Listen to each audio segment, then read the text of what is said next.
All right, welcome to another podcast. I think we took a few weeks off, but this time, Michelle and I are here to talk about an interesting topic. So this will be me interviewing Michelle because she's a mother, both at work and at home. She's kind of like the work mom to all of us over here. That's true. So let's just start off with a simple one. What's harder? Work mom or home mom? Yeah. Home mom, because not that I don't care about you guys, but you care immensely about the ones at home. And it's more of a, you made them, you created them. So look, I get that there's a natural affinity for your progeny that is probably what most parents have. I love my children as well, right? Probably more than my colleagues. We can all accept that. That's probably healthy that you love your family more than you love your colleagues. Yes. So put that aside. Let's ignore that for a second, right? What is the interaction paradigm that's different? Because, in both, you're doing something for someone else. You're basically a service. Yes. Right? Yep. And hopefully that changes. I know your kids are older than mine, but hopefully that changes. Well, I was just going to say, I guess it's kind of, because they're older now, it's completely different. They're very self-sufficient, so it's not like I have to rush home at a certain time to pick them up because they all drive. They all have their own cars. They're all mobile. But they are still, Jasmine just graduated, so she's home again. Abby and Gordo are going to school, so their schedules are pretty crazy. So nobody's actually really home anymore. So it is definitely different. But do you feel less needed? Yeah, I do. I do feel less needed. In different ways, though, because when they're small, right, they're just everything. They need you for everything, every little thing. And now it's more like they just text me during the day and they're like, guess what? Or what's this? Or what's that? Or, fun stuff. It's like a different type of need. It's more of they don't need me, but they choose to call me and incorporate me in their life, which is a good thing. Let me make an association to work. So our family in this group has been together for 4 years. Yeah. Right? 4 years ago, did you feel like we needed you more than we need you now or less? Less.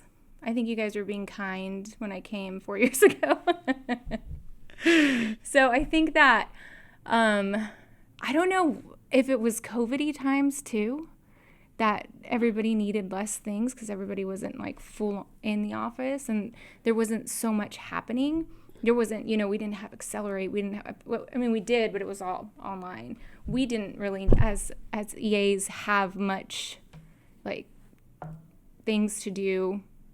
Well, we had there was things a to COVID do, bubble. but it was like a COVID bubble, right? So now it's just all hands on deck all the time. And we're always next week will be better, next month will be better. But then it's bam, bam, bam, constantly. And so I think that now, and then when we do have time, just the way that we are, it's what can we add? What can we put in there to fill the time that we have? Let's do so something. Let me see. I'm trying to draw some correlations on pattern. So would it be safe to say that the longer and the more time you have with your family, the less you as a parent need to do? And the more time you have with your work colleagues, the more necessary you become. Meaning, is your value equation to your work family versus your home family, one becomes less important over time and one becomes more important over time? Well, I don't know if it's actually importance. It's just the roles change. It's different. I think they're both still very important. They're important. I'm not saying so demanding. Demanding, yes. So I don't know if it's the older the kids get, they're not as demanding, yes. And the more time you spend at work, the more demanding it gets. I think it's just, there's not really, I don't know how to put them up next to each other because it's different, right? It's so different. Yes, I'm here and I do a lot of stuff for you guys, but you guys you are my family, my work family, but you guys are all adults and everybody has their own. Well, the kids are adults too, so I guess it is kind of similar different? patterns. We're gonna figure out the difference. I don't know what the difference would be. I want to say the difference is at home I give more slack because they are my kids and I'm just fine, I'll do it for you. And here I'm no, I'm not. You do this and I do this. You have your role, I have my role. So you have more boundaries at work than you have boundaries at home. Definitely. I definitely have more So look, boundaries. as a parent, I would argue, just from my perspective, and I don't know if this is a father and mother thing as well, but like I have more boundaries at home and less boundaries at work. I'm like, at home when the kids are like, "Can you do that?" I'm like, "Get off the couch and go." Like, I'm not doing that for Yeah. you. You know what I mean? Yeah. Because I'm like, I'm trying to teach, and again, it might be age because my kids are younger, right? I'm trying to teach them that like, I am not a service. I'm there for support. I'm there for love. I'm there for encouragement, but I'm not there to be your maid. Same Right. with work though, right? Because if you don't have those boundaries, it's a very, especially for EAs, it'll get blurry. If you give, if you do a little bit too much for somebody who you shouldn't even be doing anything for, they're going to come back and ask, for something even more. Yeah, look, I just find that and I go back to my own childhood. My dad did a lot for me. Did I appreciate it? You know what I mean? So I do think in the work context, I try to be of service and help other people. And does that help always mean that they need more help? Yeah, generally at work, it kind of does. But I'm okay with it because I get a sense that your colleagues appreciate it. Oh, yeah. Right? There's a general like, hey, you're being helpful. And, I guess you're saying that there's probably a line where you're too helpful and it becomes weird. Yeah, I think it's different for you as an executive in your role than the executive of my role. Like I'm an executive admin, you run an entire BU. Like it's people are going to ask you different things than they would ask me. Yeah. So I think for us, it's a very fine line that you have to kind of push back and just make the boundaries and say, no, I'm sorry. I can show you how to do that. And I'll show you how to get there and how to get that done, but I'm not going to do it for you. But wouldn't you do that with your kids? I did, but now they're older, and so it's a different vibe at home. You just want to feel we're needed? just a whole bunch of adults at home just hanging out, so it's just different now. Like, my kids are a lot older. They're, Gordo's going to be 20. Yeah. Jasmine's okay, 22. but put yourself like 10 years ago. Like, if you just rewind the clock a little bit, like, I'm trying to tease the pattern of, like, there are people in your role, right, that have to balance. And the question is, are the skills transferable? Definitely are. Right? Yeah. Because as a mom, you juggle so much. Even now, I mean, I still juggle stuff with the kids. It's like the older they get, the bigger their problems are. So it's like different type of problems. Yeah. But like 10 years ago, say, it would be, everybody has to be on a super tight schedule. Everybody needs to get things done at certain times. They played sports. They went to school. They had after school programs. They had But is that any better or worse than the scheduling you deal with at work? You've got like a number of executives, you got a number of calendars, and you're bouncing a lot of shit all the time anyway. That's why my last podcast, we talked that ADHD is like such a big thing in the admin community. We have so much going on all the time. But I think that because it's definitely transferable because you do all of that at home, you get so much done at home, and then you come to work and you kind of are doing the same thing, but in a different, more professional way. Like handling your guys' calendars and schedules and making sure events, meetings, and these things get done in the most efficient way so that you can get the most done in the best possible way. And that's the same thing at home, right? Like that's how you run your ship at home. Okay, so let's pivot. Workplace culture versus home life culture, right? So it's it's a thing because when you define culture, you're like, what? Culture doesn't really have I don't know if there's a textbook definition, but it is kind of the norms of how you want this environment to be. Yeah. So we have a workplace culture. Yeah. We like to, I think we said we want to be bold. We want to break barriers. We have these cultural elements that we infuse in the energy of workplace. Do you think about that same concept in home life? I do.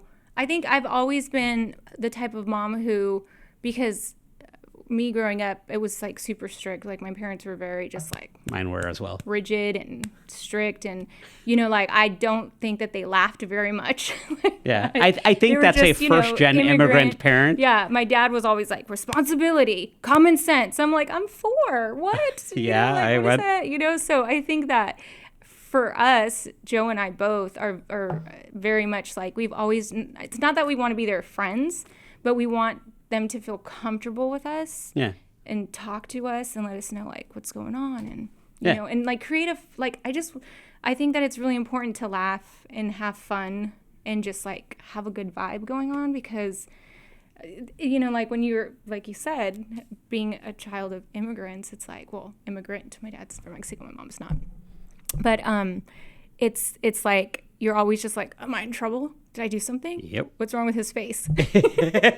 And you know, so it's like they have the eyes. Yeah, like... and you're just like constantly like on the edge, like, oh man, what's gonna happen now? So I think that like that was always like a big thing. So you don't want to replicate that. I didn't, but I also needed them to fear us, you know. But when they knew something was going on, so but I think that they're comfortable with us, and they've always have been to come and tell us, hey, this is going on. Well, me anyways, they're still kind of okay. What about the workplace? I think it's fear the same thing. You think fear is good in the workplace? No, I don't think it necessarily fear, but I think you have to have a sense of. I'm going to go back. I'm going to pin you down on this, right? Okay. So I think we both agree that some level of fear is good. Good for your children. Yes. So if you love them and care about them, then you're saying some level of fear is bad in the workplace because you just don't care about your colleagues enough? No, I think it's different because I guess you don't want to fear the people that you're working for necessarily, because then it's like, I don't know, it seems like very Castro-y. You know, like, I don't want to work somewhere where I'm For like... those who don't know that reference, Castro was in Cuba. She's making a dated reference. Way back. Way back when. But, you know, like, you don't want to... I think that it's good to have, like, respect for someone, and you respect them enough to be able to stay, you know, in a certain... Like, your culture is, like, not too crazy. You respect your leader enough to, you know, get shit done and, like... but also have fun while you're getting... And I think that DX is really good about that. I can't say, like, all teams here are, like, have fun like we do, because I think we've all been together for 4 years, so we've built a comfort level. Like, we recently did a roast of a VP on our team, which was actually really fun. Pretty fun. You know, I know that's probably a corporate no-no, but we had fun with it. Yeah, and nobody held back. Like, they went all in. Yeah, so I think people were all in. So, it takes a while to build up to that level where you're ready to roast your colleague at work without someone getting hurt. Yeah. Right, so... So I think we're in a little bubble, too, here, I think, in DX, because we're so comfortable with each other and we do respect each other, and I don't think we necessarily fear anything. But what about hierarchies then? Because if I go back, and this is, probably maybe an immigrant first generation thing, but there's always a patriarch, matriarch of the family, right? My grandfather was in mine, and, large family. Yeah. And regardless of whether you agreed or not, there was a hierarchy. Yeah, for sure. Right? In that kind of thing. I think respect-born, but somewhat fear-born as well. Like, and some of that was fear of disappointment. Yes. Some of it was guilt. I was going to say that I think that at work, it's more fear of disappointment because you respect someone so much. Yeah. And you don't want to let them down. And you want to make sure you get the job done. And in your family, too, I think that with your parents and the matriarch of your family, you don't want to let them down. You want to make sure that everybody is like happy and, which is unrealistic at sometimes, but that's just how our brain was, embedded. Yeah, I remember this. So I was the man of honor for her wedding, actually. One of my college friends, Jack Harry. So her, I remember meeting her in college, and I'm like, wow, this girl has so much guilt. You know what I mean? She's like one of the, like, hello if you're still out there. And it was one of the things that when I met her, I'm like, huh. Like, and I realized it was out of respect. It was out of, I care what these people think about me. And even when I met her family, and I was just like, oh, I understand now. Like, it's not a, guilt out of fear. It was guilt out of like, what if I disappoint? Yeah. Right? And I actually think that's healthy for kids. I agree. And I think that goes back to building a good foundation and a solid foundation. It's not fear like you think you're going to get hit with the chancla. Yeah. It's more like you don't want to let that person down. Yeah. And I think that's the turn that we wanted to do. Yeah. And I think that's what we do here at work too. So do your kids, are your kids concerned do they have like that little voice on their shoulder? Yeah, right? For sure. Because I'm going to disappoint my parents if I do blah. A lot of times, like, they'll tell me something, like, especially Gordo, immediately he'll be like, I have to tell you something. and I'm so sorry. You know? And I'm like, and sometimes I'm like, please don't, you know, like I don't need to know everything. You guys are older. You created to open a relationship. You know, like please just like keep some stuff to yourself, you know? So I think that like everybody has that. And I think we do too. And I think that's the fear that we have, is to let people down, not necessarily like, you know, we're going to get written up. Well, I mean, maybe some people do. Yeah, no, look, I think, so translating that to the workplace, I generally think, and I think we agree on this, that you want a feeling, like in an organization, because as your org gets bigger, hierarchies do matter. You want a feeling, not that someone's going to get punished or fear of punishment, but fear of disappointment is generally healthy. Like if it's someone you respect and you fear disappointing them, I think that's a healthy culture. Yeah. Right? Yeah. Now, how do you develop that? Because like as a leadership lesson to leaders out there, like, and just to me as well, right? What would be your advice to create a culture where people respect you enough to fear disappointing you? How do you do that? Well, I think for me here, when I started DX, what I noticed about you personally was that you were very like down to earth, and you would just call people on their cell phone and be like, hey, how are you doing? What's going on? You showed actual interest in everybody in your team, and you actually took the time to do that. And a lot of leadership doesn't do that. A lot of executives don't take the time to not just schedule a one-on-one and meet with, you know, in a professional setting. You would call, and I thought that was pretty cool that you would do that. And it wasn't just, you know, the people who reported to you, it was everybody. And if you didn't see someone, you'd be like, hey, where is this person?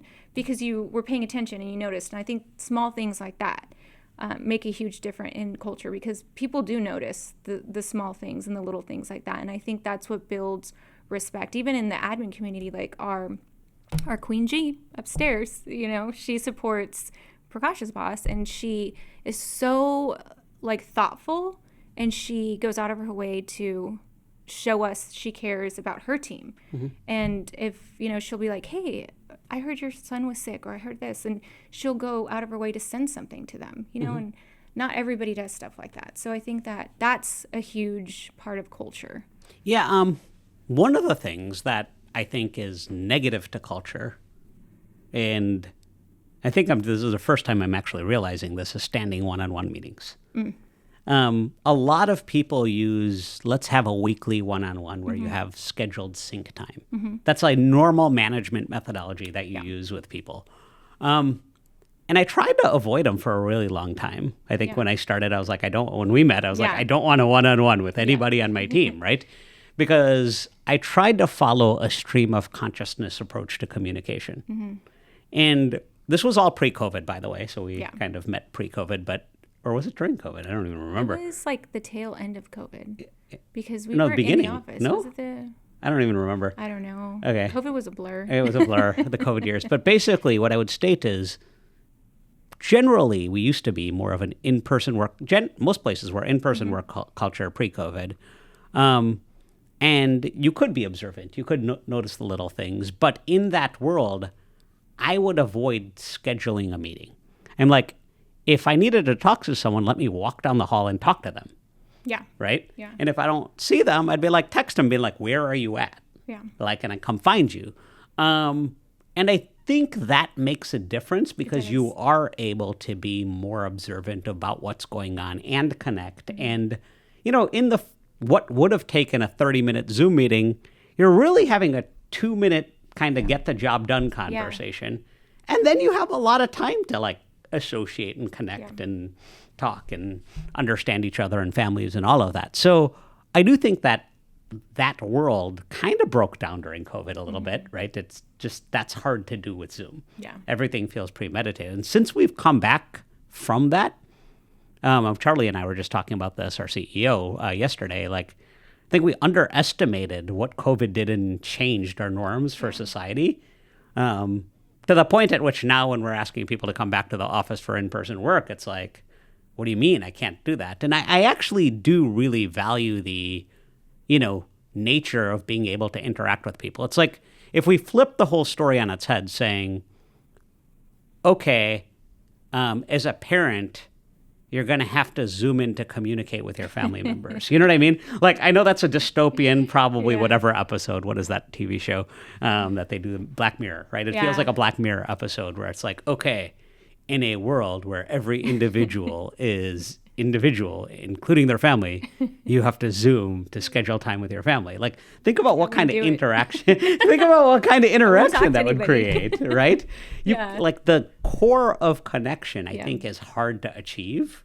It is. Not like, can we get work done or can we not get work done, but how do you build good leadership attributes and respect? I think respect is hard to do over Zoom. It is, because it just seems so, transactional. Yeah, it's just so. Bleh. So I'm not a big.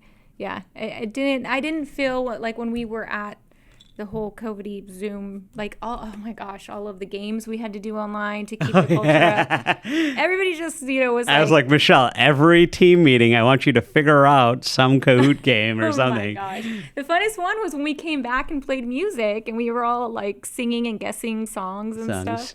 That was like the funnest one. Oh, yeah. You remember that? Yeah, that was fun. We should play that again. We should do that. We'll do the music game again. Yeah. So, okay. So we've got this, we've established some cultural norms and just, we're in the world of AI. So I got to ask, how do you see, like, is there a future where there's an AI mom? You know what I mean? Meaning, okay, like we're all using AI to augment our work, right? And like I know that like I've gotten a little bit lazier in helping my kids with their homework because when my son's like, oh, let me help, I'm like, okay, ChatGPT, just break down the problem set. I'm like, okay, I got some good examples. I'm like, I can generate example problems, right? So I've already started using AI to like augment my interaction with my kids, which is actually taking away some bonding time. Yeah. Right? And in the same way, at work, I think I put it in all our goals to use AI more. Right? I'm a big believer in AI, but how do you feel like AI will impact this idea of culture and building kind of disappointment in the hierarchy and the respect that, like, is it eroding that? Is it augmenting that? Is it changing the dynamics in any way? At home and at work? And at work, yeah, both. I think at home, of course it will, because everyone's on their devices, right? So I think you have to really, when my kids were younger, we weren't like a big iPad family or a social media family. Like, we never gave our kids any of that when they were younger. We never just gave them the iPad to be quiet. Like, I was always like, go play outside with your brother and sister. Like, and I'd be like, ride a bike. Do something, go fall down. But I think that in itself at home, you could get sucked into, because there's so much technology now. And so I think it's really, like, when we're all home, actually at the same time, it's very exciting because everyone is so busy. They're at school, they're at work, like everyone has their own little lives now. So it is really important, like when we are home, we always go outside and eat together, go play games. Like, we always are playing Uno or something. We watch TV outside. We do, like, if we're watching TV, we make it cool and like do like a, outside fun stuff. And so we always try to do like family oriented things together. And if one of the kids go to the room, I'm like, oh, I'm sorry, do you hate us? Like, come hang out. Like, what are you doing over there? And so I kind of guilt trip them to hang out with us if they're trying to be busy, because I know they're not. What's 20 minutes? Come hang out with us, before you there was a social scientist. He wrote I think his name was Bob, wrote Bowling Alone. And it's kind of interesting because it's like, okay, there's certain things you could do, whether they're technical or non-technical, that you could do individually. You could bowl individually, right? You can bowl alone, or you can bowl as part of a team. And I kind of think about the same thing with technology, right? Technology interaction is you can use technology individually. You can be on your phone playing Candy Crush. Or, we could be in front of the screen playing Mario Kart as a family. Yeah. Right? And I think those are very, very different things, right? When you're using a device for coming together. And I'm trying to think of, like, what is that in the AI world, right? Where does AI enhance your time and your experience together? I don't think when you search what can we do as a family together and it gives you options. So to give you ideas to not use AI. Give us ideas. I don't know, but at work it's the same thing too, right? We have to, when we have the most fun, it's like when we're all together. Yeah. And we're doing something fun. Yeah. And it's typically, it doesn't have anything to do with technology. Unless it's like karaoke, but is that really technology? We still haven't done a karaoke thing in our group. I think that's still on our to-do list. So stuff like that. But I think that technology doesn't bring, well, it could bring people together, but I think that it's important to. Because like there are like Naveen, one of our colleagues, is a gamer. Mm-hmm. So he But will. if you're gaming together as one. But he's gaming and he's one of those people with a headset gaming with people. Alone, yeah. Not alone, but with a ton of people in different sites around whatever, right? Like it's a community. There's a community of people that he's gaming with. Mm-hmm. Generally, that's connection and community, right? Yeah. And I'm sure in that world, respect is built based on skills and, you know, there's probably a hierarchy that emerges of people in that community. I don't know because I'm not a gamer, right? But that I'm sure a lot of the similar dynamics kind of come together and exist, right? Yeah, I guess so. But it doesn't have anything to do with your family. If you're at home or, you know, like, because you're kind of like disappearing into something. Yeah. So Now, if we're talking about like how to bring everyone together at home and the culture at home, it would be like being present and focused on everyone. What about at work? How do you bring everyone together? And Same thing, I think. I think that I mean, we do stuff all the time here, like and we try to do it in all of our sites. Yeah. I think we're pretty good about that. And I think that just even the smaller things, even like we just started our DX Women group, like breaking off in little pieces and meeting with other groups. And so you're isolating community. You're like, you can't join. I mean, you could join if you want to. I'm okay. But I think that we just, you know, like you build little communities and then you come together as one big community. And I think it's fun. Yeah. And I think that builds a good culture too. Okay, so we're going to project now, right? We're probably, 250 people. Mm-hmm. Let's say 5 years from now, we're 1,000 people. My God. Right? The Empire? Part 2? Let's say we're building an empire, hypothetically. Can I have help? Can Dara come back? How does this scale, right? Like, how do you maintain community in larger populaces? I think it's important to have, like, how Hung set up, like, a fun team. Because it is, like, to get people together to plan stuff, too. To bring everyone together. People like giving ideas, doing fun stuff. Something that maybe I wouldn't think of. Mm-hmm. Which is not likely because I think of everything. No, but I think like it is scalable, definitely. Like CPBU does like fun stuff all the time. No, but if you have 1,000 people, right? Is like there's probably 200 that just will never come to anything. For sure, no. Right.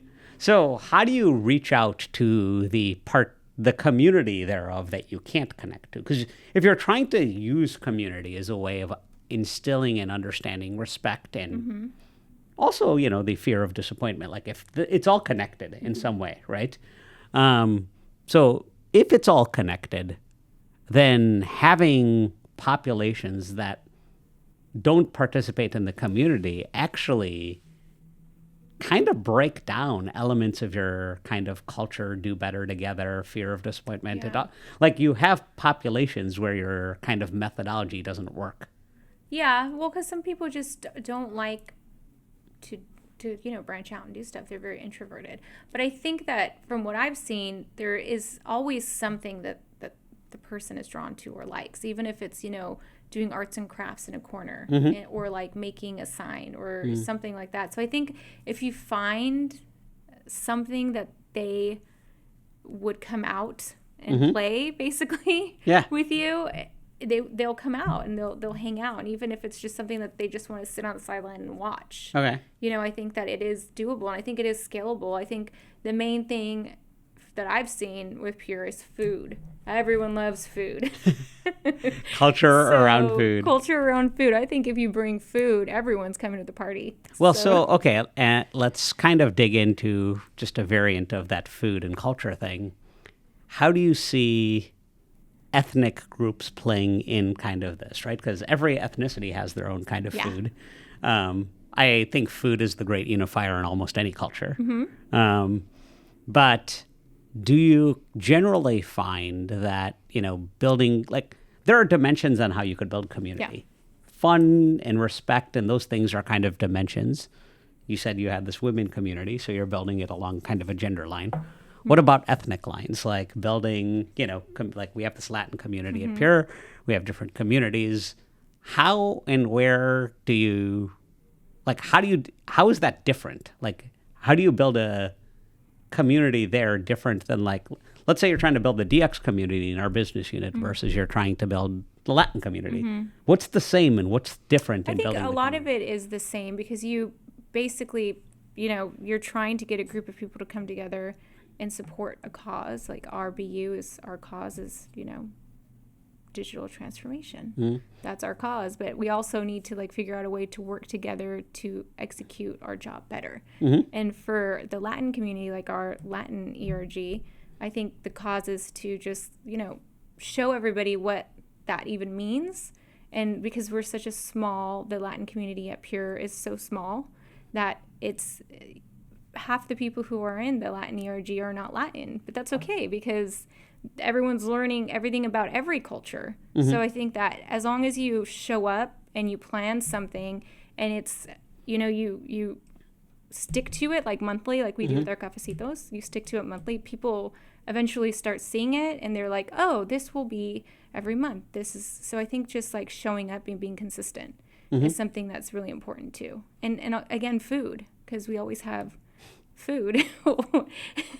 Okay, so drilling down just a little bit deeper, right?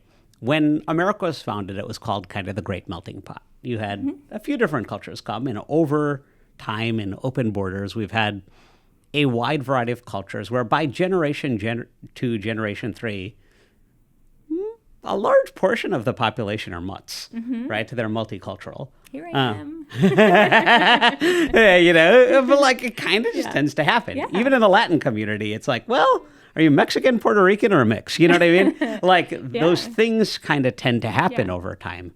So if you fast forward 10 generations in society, do you just end up saying like the ethnic lines are gone? Like, are we headed to a place in globalization and kind of more... I don't know. Like are our we even allowed culture's to talk about this right now? Well, we're trying to reverse the trends I see in the public. Like, I see that. But in 10 years, isn't it statistically nobody will be like, everybody will be mixed in, is it 10 years or is it I don't know. Years? It's probably got to be a longer horizon than 10. That's like, pretty soon it's going to be very blurred and the cultural lines will be blurred. But I think that... Do you think that's good or bad? I think that... I find it to be not good or bad, but it's just kind of sad when you lose your cultural roots, like when you lose that. Because it's like, for me personally, like my family is mainly in Southern California. And that's like my link to my generational roots, right? So I feel like my kids didn't get to see that as much as like I did when I was younger.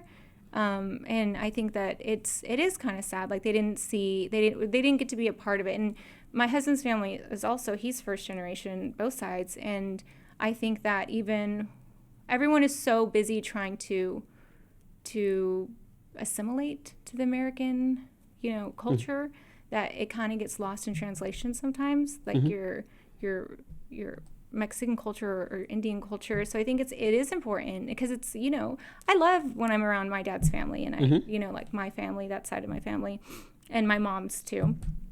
And I just feel like, you just feel like, I don't know, you just feel more like one, united. And it's like, this is my family. And you feel like you're closer to your roots.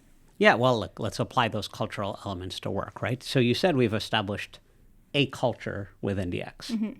We have other groups, Portworx or CPBU, that 2 different business units that have cultures of their own. There are some similarities. There are some differences in culture per group. So over time, as we work more together, are we all assimilating to one culture or are we staying closer to our cultural roots? I honestly, this is a great question because I feel like I help a lot in with everyone else. Like I go to their events and I help them, and I'm at a lot of different events. And I want to say, and I'm not being biased, our events are the best events.